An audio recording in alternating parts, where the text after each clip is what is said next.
All right, everybody, take it away. Make those questions tough. Where is she?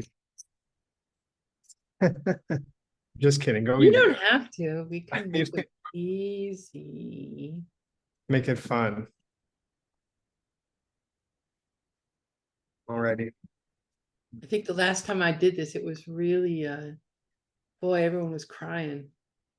Sometimes people are shy and they feel more comfortable to go in the chat, which is Yep, fine. that's fine. Sometimes people are more comfortable in their native language, so hopefully our translators are available to help make those switches. But I'll tell you one thing, Upala has been studying for a long time. So she is familiar with much more than just the books she's been working on translating. No problem, Upala. You're welcome. No. Oh.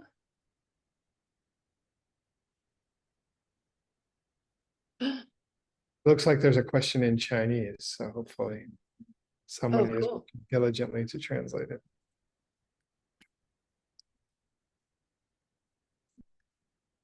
I'm still in the English channel, I think. Okay, cool.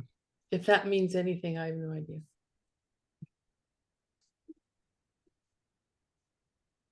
Otherwise, we can just continue the discussion. So, There we go. teacher, can you hear me? Maybe I can just speak Yes, I can hear to you. All right, teacher, if the cause and effect is also empty, so that is it that for some people that if I do something good, I get something good result, and then the same time when I do something bad, I also get something bad in return. Does it work or not? So if that person say he has a very different set of seeds, so would that person do something good, but in return get something bad as a result? You know, because I have already a set of very good seed, so that doesn't work. I do something good, bad, still I get a good result. Yeah. All right, thank you. Yeah, thank you. It's so hard to talk about the laws of karma, especially the emptiness of the laws of karma, because we cannot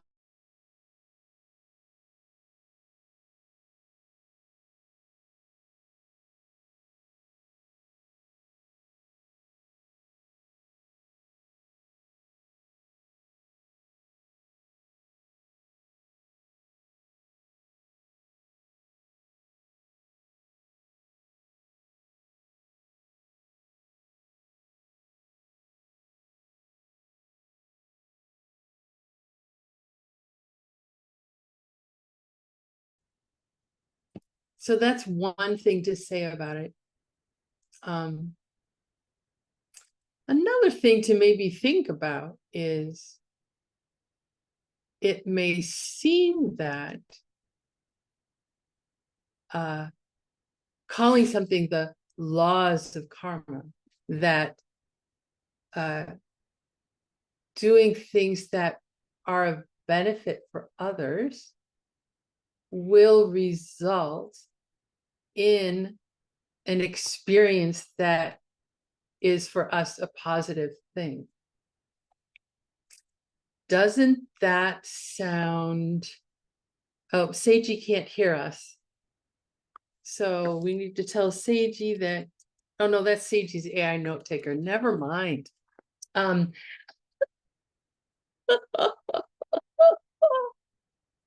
you tell how I feel about AI?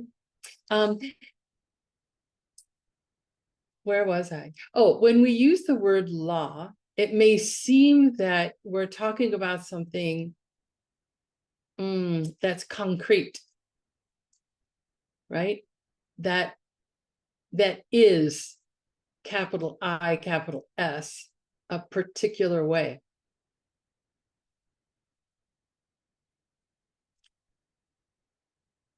But think also that a law couldn't really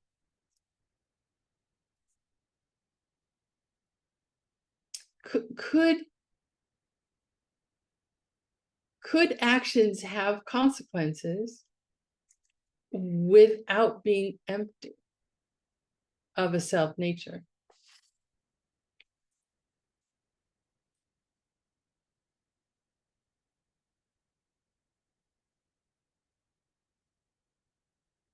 And just because something is empty doesn't mean it doesn't work.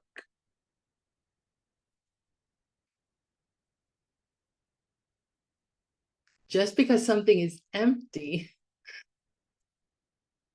means it can work.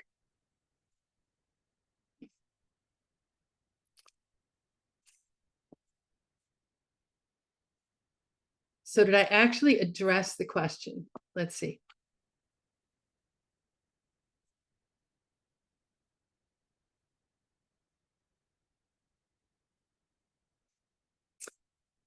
And just to say about the question had something to do with like, it's from each of our own perception. And yeah, that is the way reality works. We can really only talk about things from our own perspective.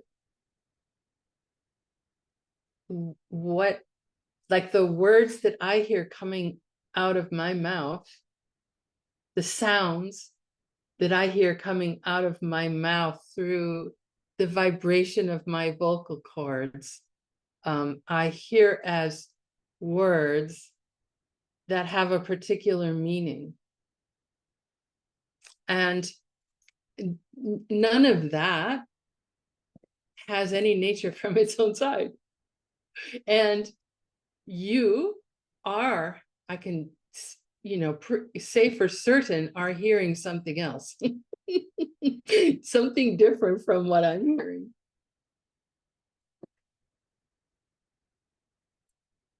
Which is kind of cool because, if what we experience is the result of our own actions in the past, right? That's what Buddhism says anyway. And if that's true, and you have the desire to help somebody, basically all you have to do is something with that motivation to help somebody. If you want to teach someone the highest teachings, you have the motivation to teach the highest teachings, based on your understanding and all of that. And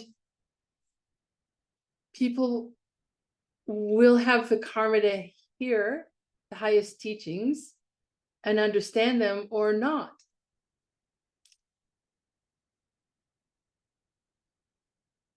Like I've given some teachings where, I leave the teaching and I go, oh my gosh, I really blew that. And,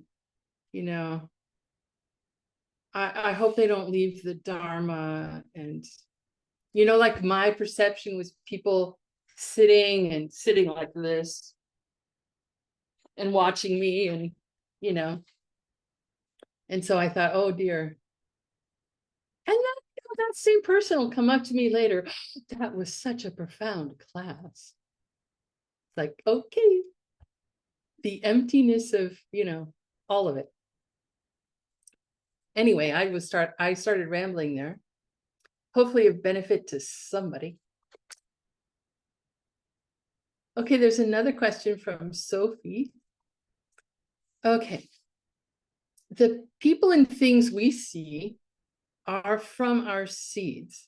And I understand the things in front of me are the projection of my seeds, but I don't quite understand that the person in front of me is things are jumping around for me. That the person in front of me is the result of the opening of my seeds, because if the other person is the result of the opening of my seeds, then I am also the result of the opening of the other seed. And the person I see, it's like the relationship between the projector and the projection screen. So when two people are looking at each other, it's like two projectors shining at each other. If people and things are the result of my seeds opening and projections, why are there so many projectors? How do we think about these projectors properly?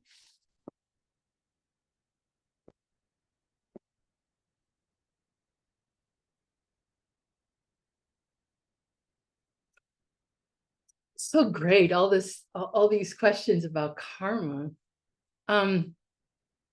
So like the metaphor of a projector.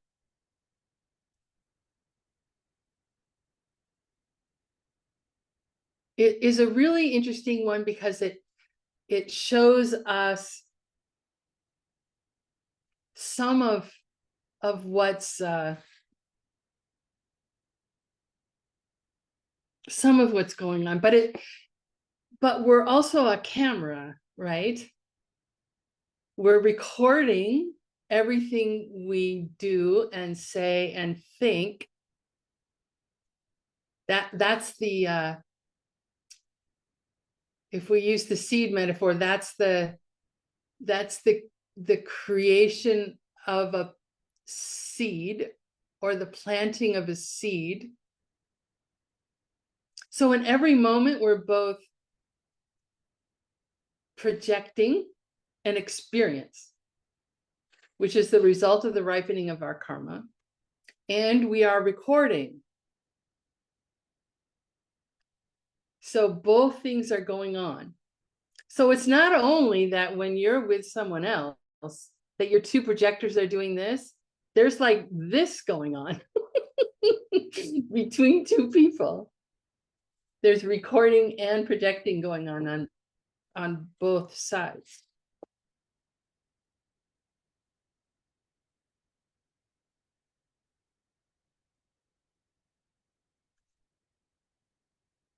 But the more we think about karma,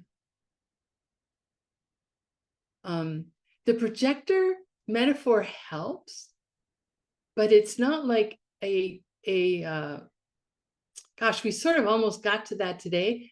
I have to come up with a word, but it's not like, it's a metaphor. It's not an exact description of precisely what is going on when we are creating potentials and experiencing the results of our past actions. And each of the philosophical schools has a different idea about what's going on.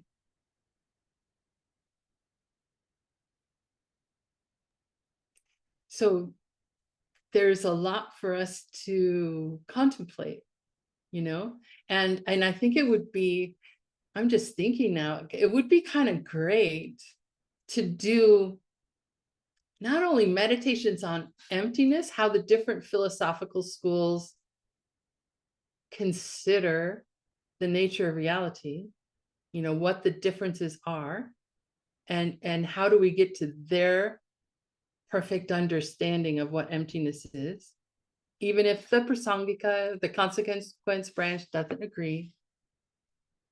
But if we also did meditations on what they see as karma, how karma works, you know, both sides. How do things arise? How do experiences happen? What's going on? How, you know, how does that school describe the, shall we say, the positive side of things, the thing we experience, as well as how do they think about how things don't exist, right?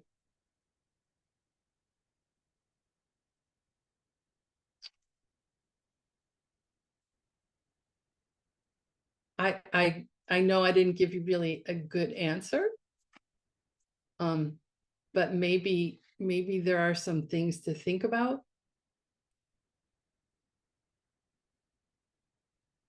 related to your question, Sophie. Thank you.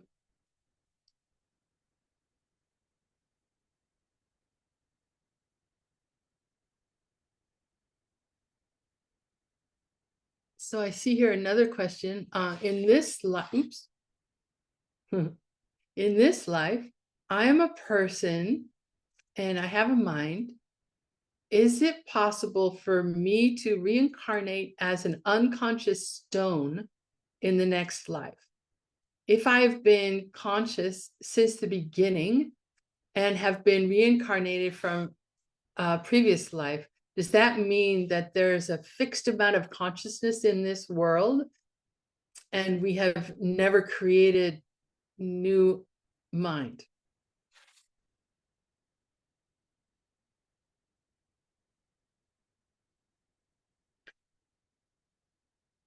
So living beings, the word is semchen in Western Chinese. And it's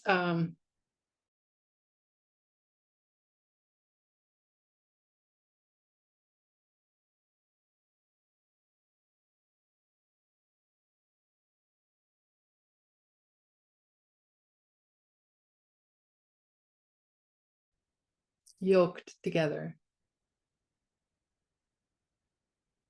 I have heard some stories about, and I can't remember the exact stories, but I have heard stories, I'd have to go through all my notes, but of people, of some people, some living beings being born into a rock. So they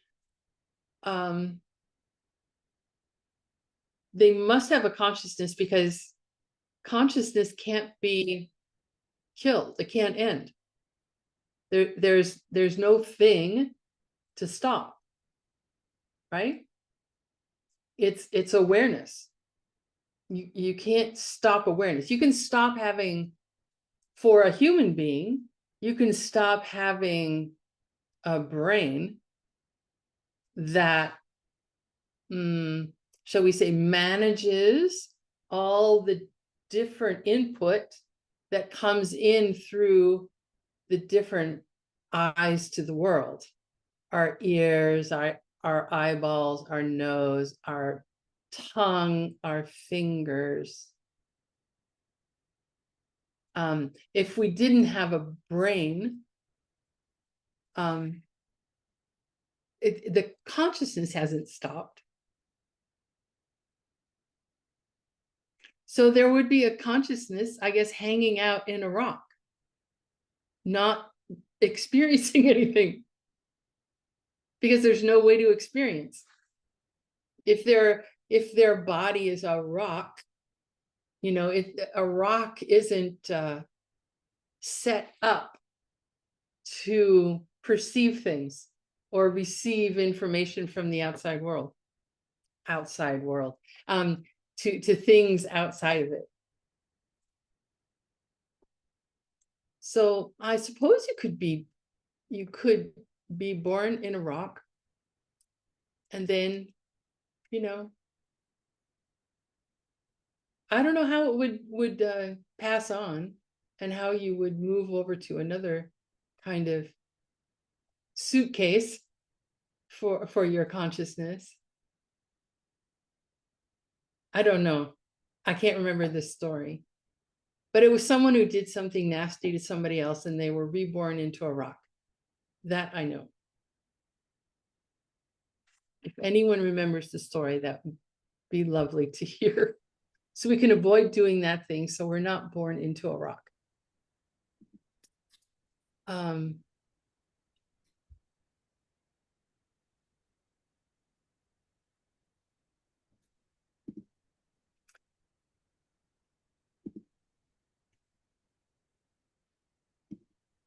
And in terms of there being a fixed amount of consciousness, I'm not sure that there's a fixed amount of anything. really. How would you create new consciousness? I mean, we're having a heck of a time creating intelligence, so you know, I'm not worried about us creating more consciousness. But I mean, we do talk about, you know, men and women copulate and they make new beings. And so some consciousness goes from one kind of existence into another through that coming together and through that birth. But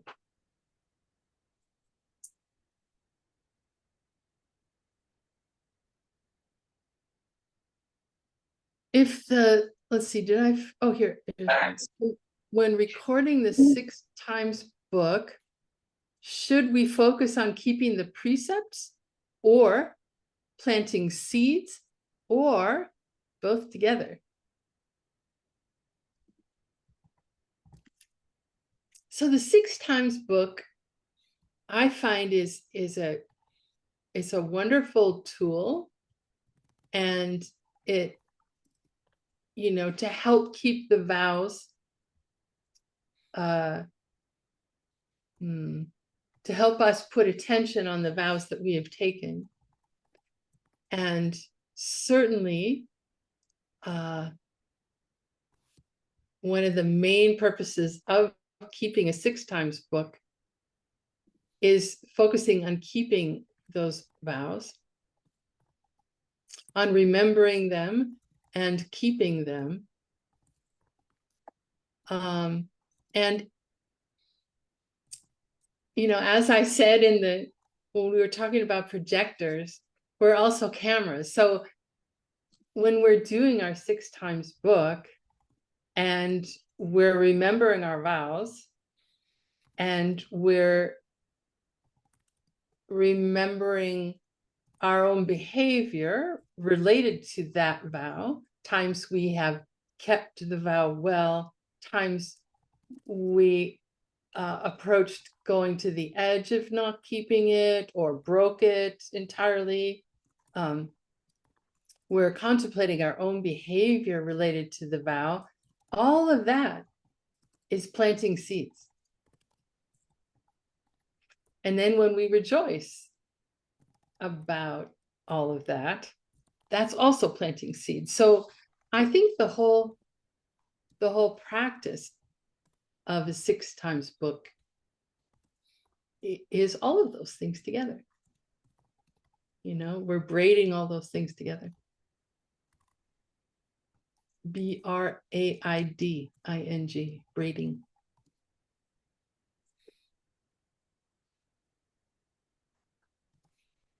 And then also you can play with the 6 times book, because sometimes the 6 times book can become mundane, you know, can become sort of boring. So you can play with it. What keeps it fresh for you? Maybe it would be focusing more on planting seeds versus remembering the vow. Like just play with it. This is all, like, the whole practice of Buddhism is like being a scientist of experience. What is it that's going on? Oh, if I do this, then how does that affect my mind? How does that help me keep my vows? Like, always play and see what you can do that will help you in your practice. Much more powerful than just like crossing the T's and dotting the I's.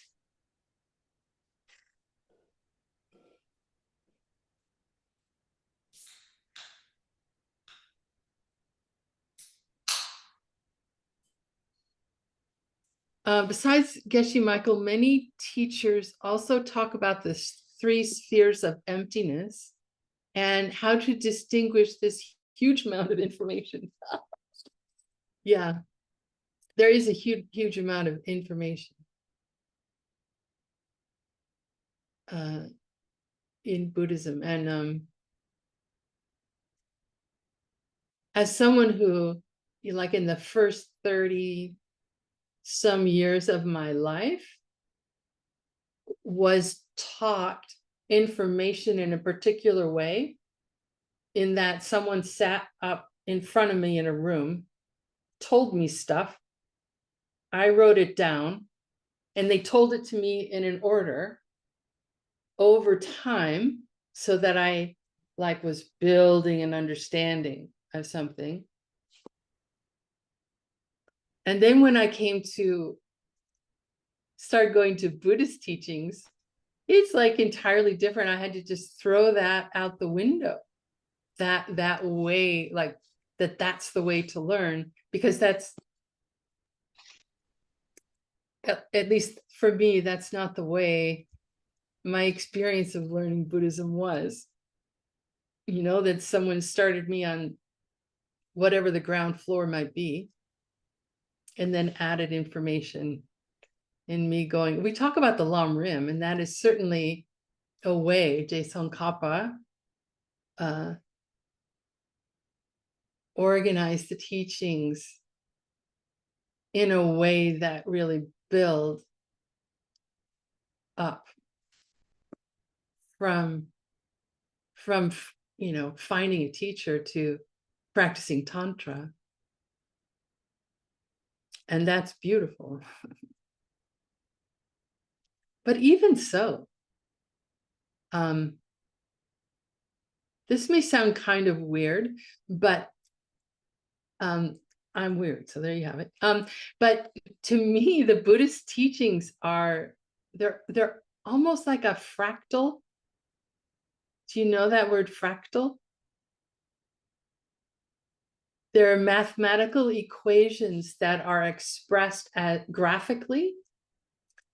And as you zoom in the graphic, you can go farther and farther and farther and farther. And then you can go the other way, and you keep zooming out and zooming out and zooming out and zooming out.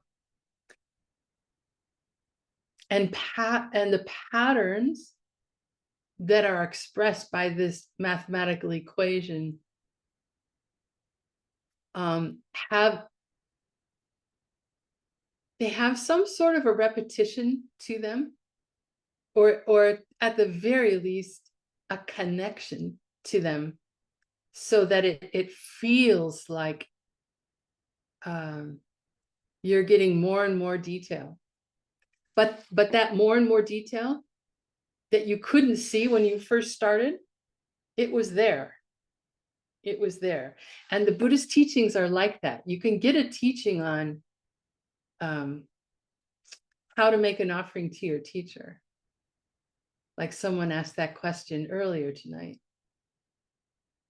And you can hear the advices that are given about how to make an offering. And then within that, if you go deeper and deeper and deeper, you know, there's more there to see. There's always more there to see. So no matter where we make our first step into the teachings, number one, it's perfect. Because who projected that first step anyway? We did.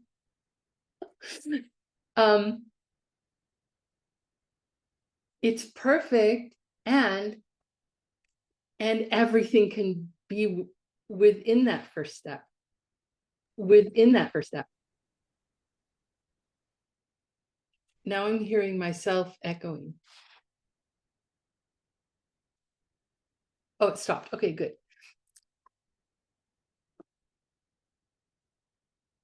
Whew. Okay, where are we with questions?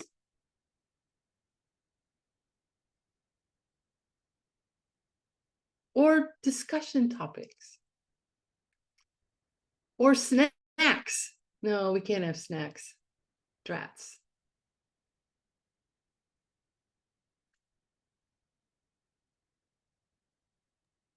感恩老师，去服务老人是一个直见空性的深层因。那 Okay, 是 I 要 know to see 每周 emptiness 活在 directly, there 世 is 界 a 上每 deeper 周要 cause 去服务 is to 老 serve 人， the 那 elderly. 还 So 要 I 每 read 天相处 DCIG 去服 level 务老 7 人 that I 时， have 我 to 心 serve 里 the elderly. So 就 I 充 have 满 to 了 think 感恩。 about every day I have to serve the sick or the old. Is that correct?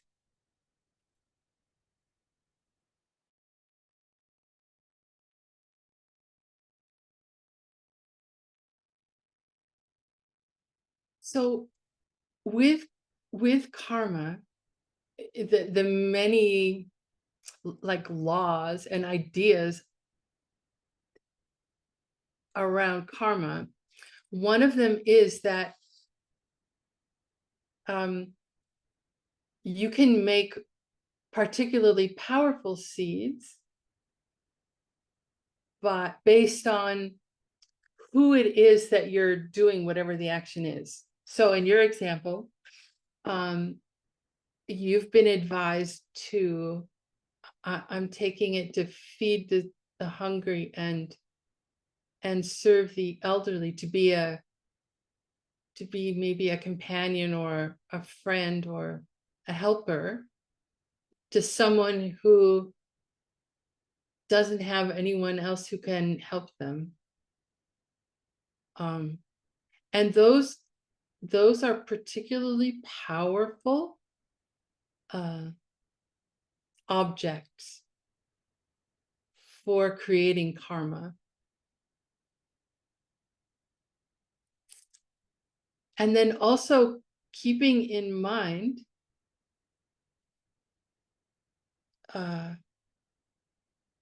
the highest view of the nature of reality as you can, the highest view you have as you're doing that. So, you know, as you're feeding someone who's hungry and doesn't have anyone else to rely on,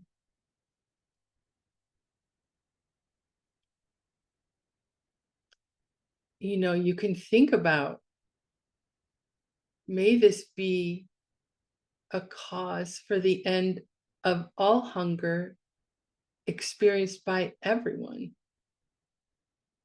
All hunger, not only for food, but for wisdom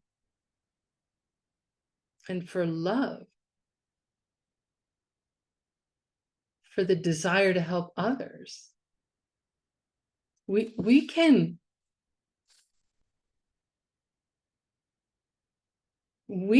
use our like mundane activities and transform them through the way we think about them into something very powerful for our spiritual practice. So that's one way to make it more powerful. Another way is, as we've talked about a couple of times, is about thinking about the 3 spheres of emptiness. How in my act of providing food to someone who's hungry and doesn't have anyone else to rely on, I don't have any self-existence. I have no nature coming from my own side. Who is this me and I'm talking about anyway? And the giving of the food, watching it come from my possession to their possession, and the person who accepts that food,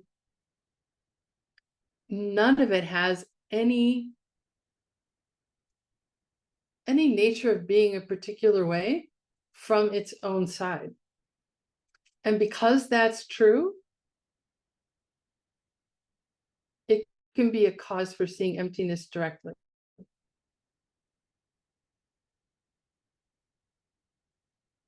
If it were not true, then not only would no one ever get fed, but like it wouldn't be a cause for anything. So you can,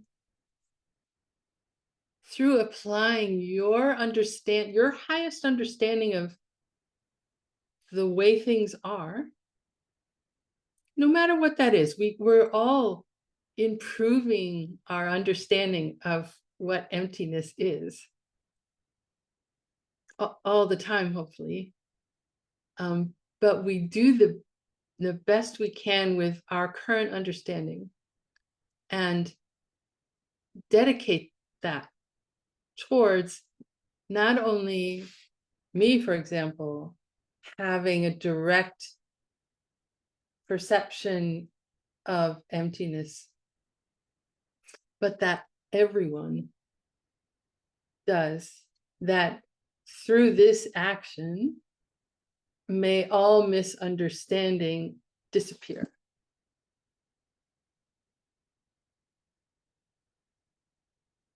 Like that. That would be pretty good cause.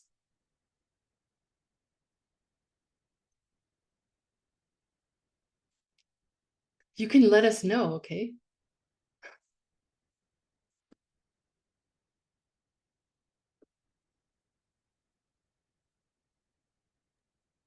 感恩老师。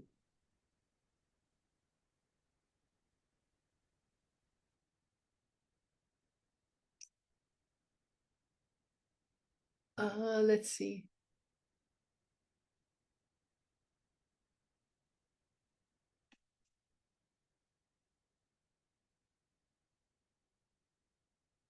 How can a shallow practice and a shallow motivation ensure the planting of seeds that can produce good results?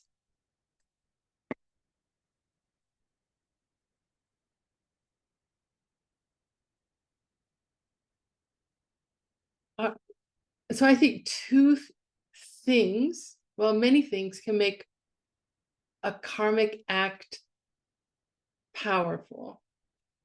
There's our motivation. What is it that we intend to create by doing this thing? Whatever it is. There's our understanding of how it is that karma works. Our understanding of dependent arising. And keeping that understanding in our mind as we do the act, that makes it powerful. Who our object is or what our object is can make it powerful. Our parents, someone who is sick or elderly and has no one else to help them. Our teachers, particularly our teachers who teach us about how to see emptiness directly and how to become enlightened. Those are all powerful objects that can make an action more powerful.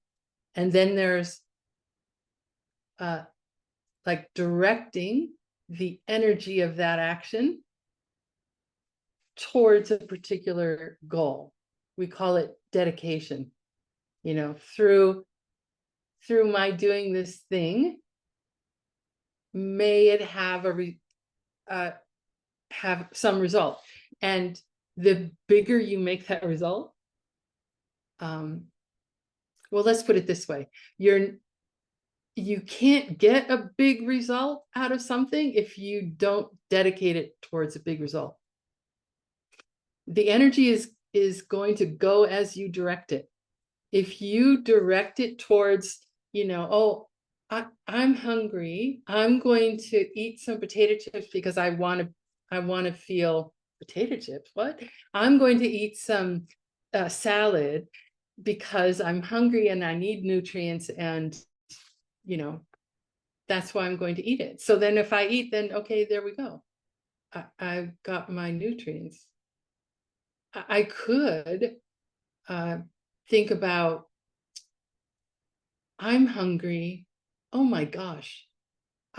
If I'm experiencing hunger, I bet there are countless other beings who are also experiencing hunger.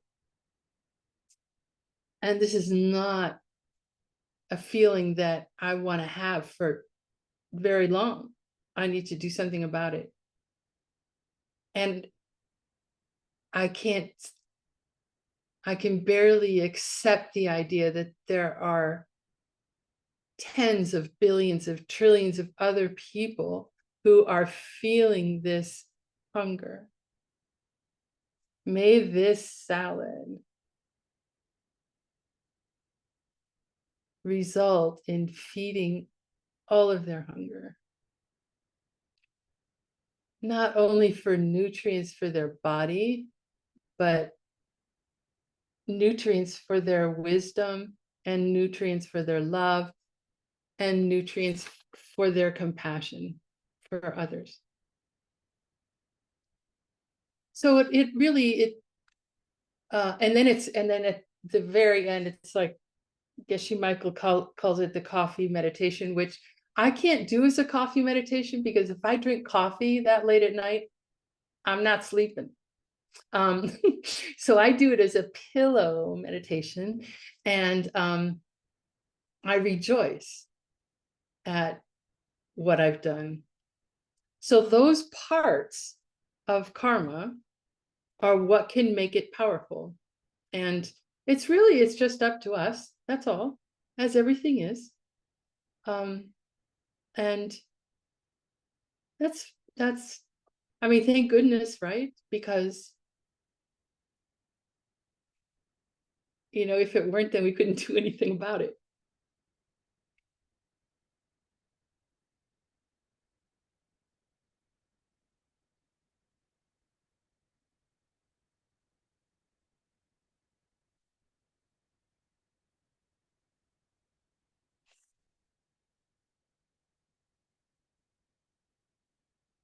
And, you know, some days we can be shallow and some days we can be really profound.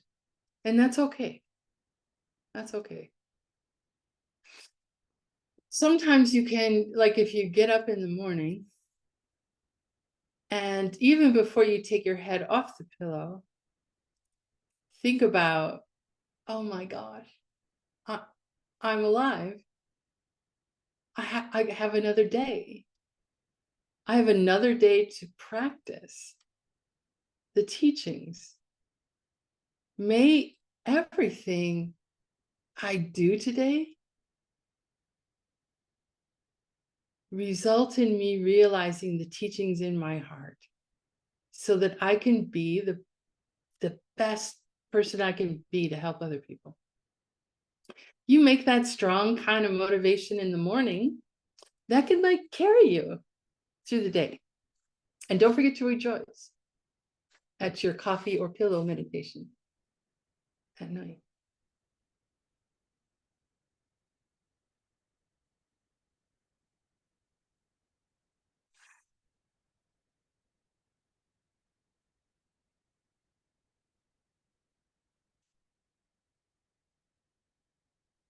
Yeah, Christina says the coffee part, the coffee meditation came from when, you know, that you would meet someone at Starbucks and your karmic partner,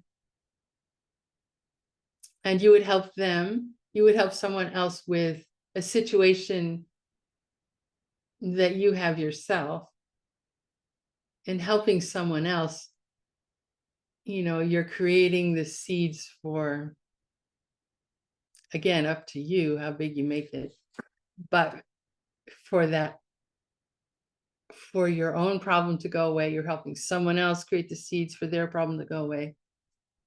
And then, you know, you take a sip of coffee and rejoice. But we would have to do that really early for me. Otherwise, it would have to be a, you know, a glass of water. Oh, that's cool. I'll make mine a water meditation, because I have to drink a lot of water And so maybe that'll just be my little clue to be thinking about this more frequently throughout the day.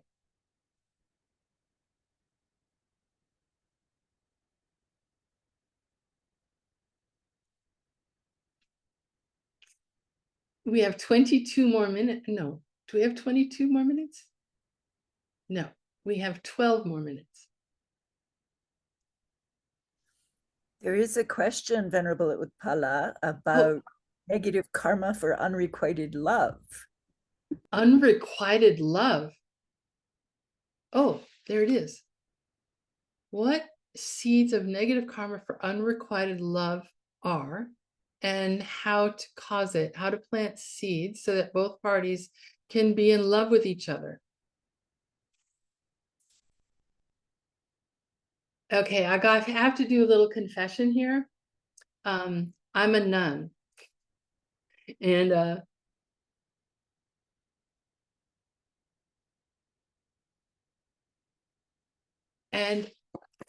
well, I'll just tell you how things went for me. I always wanted a Buddha boy. I always wanted a Buddha boyfriend, you know, that I could travel along the path to enlightenment with. And try as I might, I didn't create him. And I did create becoming ordained, of leaving the household life. And I will tell you that for me anyway, this may not be what you want to hear, and that's fine. I'll get to what you want to hear in a minute. But here's what I just want to say, that in taking those vows, I found that because I have these vows to avoid any kind of sexual energy with anyone, that it changed my relationship with everyone. And I feel a love that it was a bit surprising to me, that it felt much greater than any love I had ever felt for like a romantic partner, or my parents, or my cats. It's like, I don't know, it's a really great feeling to feel safe, to feel not part of that game.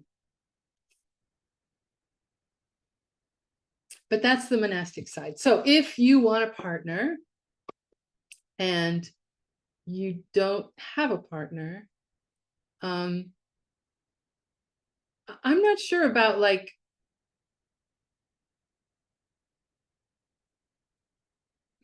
well, basically they say Geshe Michael advises to, he calls it serving his old lady, but you serve someone who is lonely. Doesn't have to be an old lady. It can be, you know, a young cat lady. It can be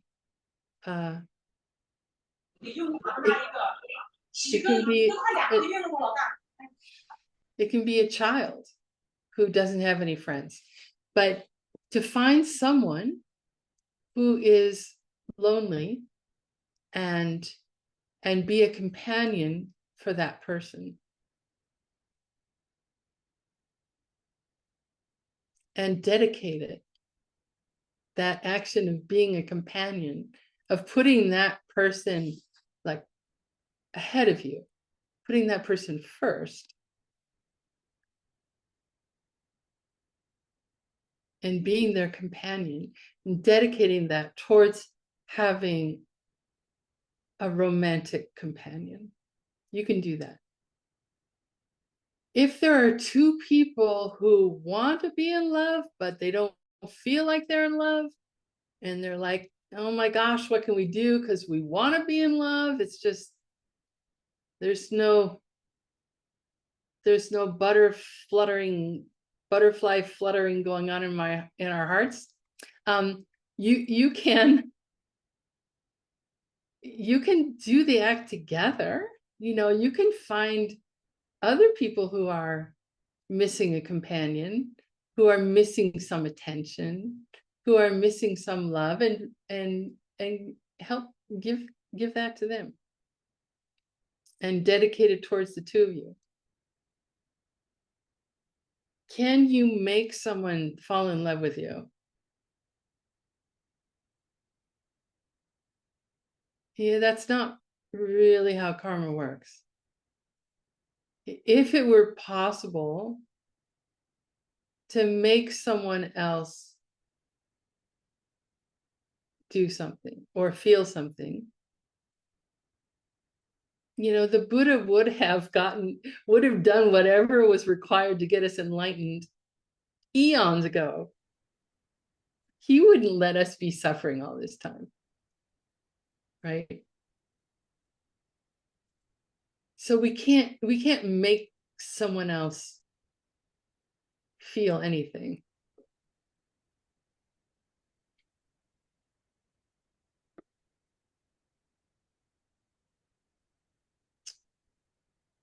And I don't know. I think that if you make it, if you get in the practice of like making your dedication as big as possible, like, oh, I want a partner, I'm going to find a friend who also wants a partner, and I'm going to be a companion for them, and I'm going to help them, and I'm doing it with all the all the wisdom that I have to make it as powerful as possible. And I do my dedications, I do my coffee meditation.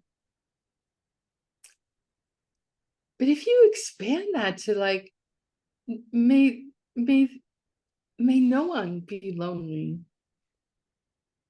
May no one ever be without the companionship they desire. That would be really lovely. And my guess is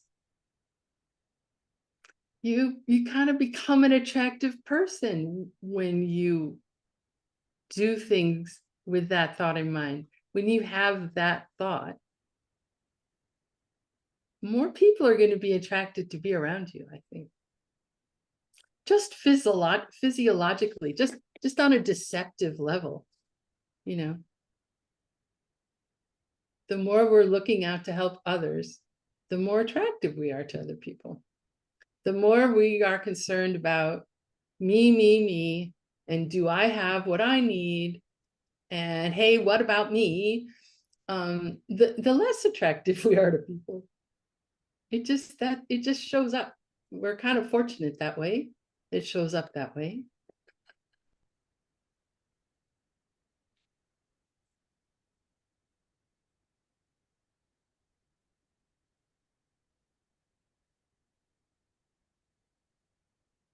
What exercises can control sexual desire?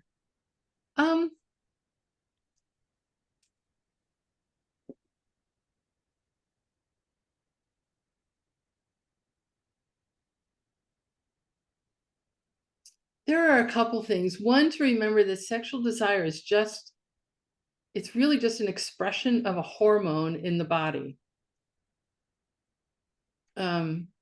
It's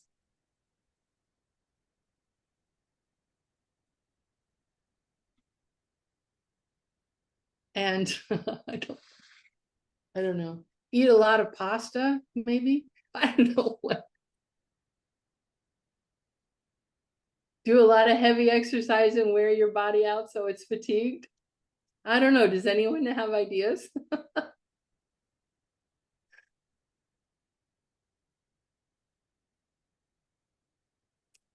When I first took celibacy vows before I became ordained, and it was very powerful to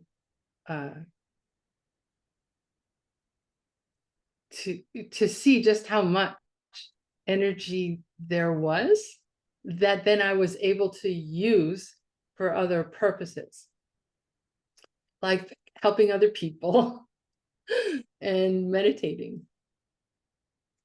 and studying.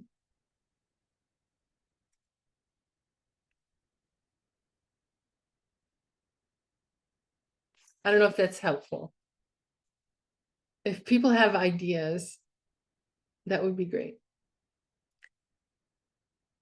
Exercise is great. Good, thank you. Yoga, good.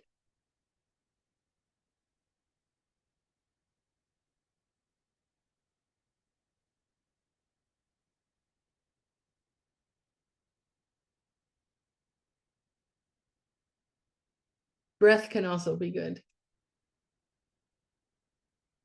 Oh dear. I've suffered from severe depression and anxiety for years. What is the cause of this karma? What can I do to recover completely? I can sleep early and get up early now.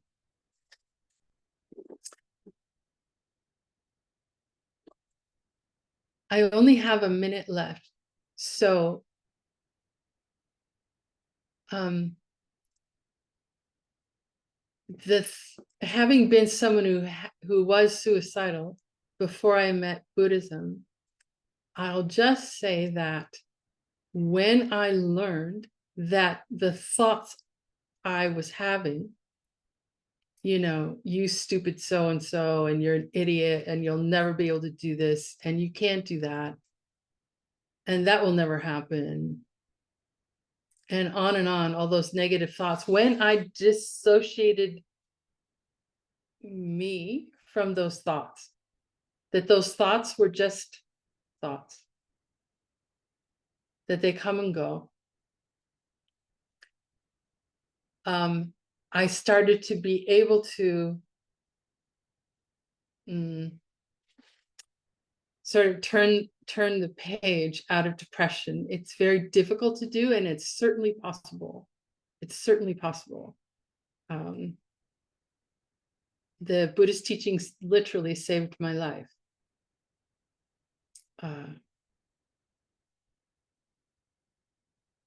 Speak sweetly to yourself. When you find that your thoughts are like, oh, you idiot, or, you know, oh, there you go again, doing that stupid thing. If you say, oh, sweetheart,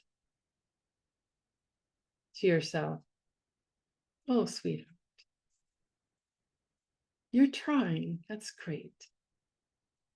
I started calling myself sweetheart, which, when you're depressed, calling yourself sweetheart is the most inauthentic thing I could have done, right? It just sounded fake, insincere. This will never work. But I kept doing it. I kept calling myself sweetheart in my mind. Sweetheart. And that helped as well. So there are different things you can do, and I hope we have the opportunity to speak more about this when we're not butting up and taking time away from Dr. Word and his Tibetan language class. So thank you very much for your interest in the practice and for being here and supporting each other the way you do. And may we never end our support and practice. So have a great night.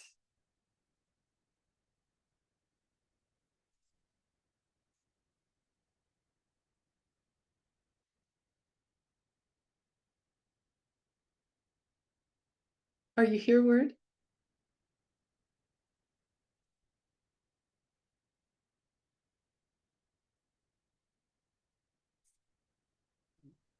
Thank you, Venerable Utpala. Dr. Wood will not be here today. I will continue with the wet Chinese pronunciation class. Okay, great. Yeah. Great. Thank you so much for your beautiful answers. And thank you for what you're doing, Tin. Thank you so much. Bye-bye.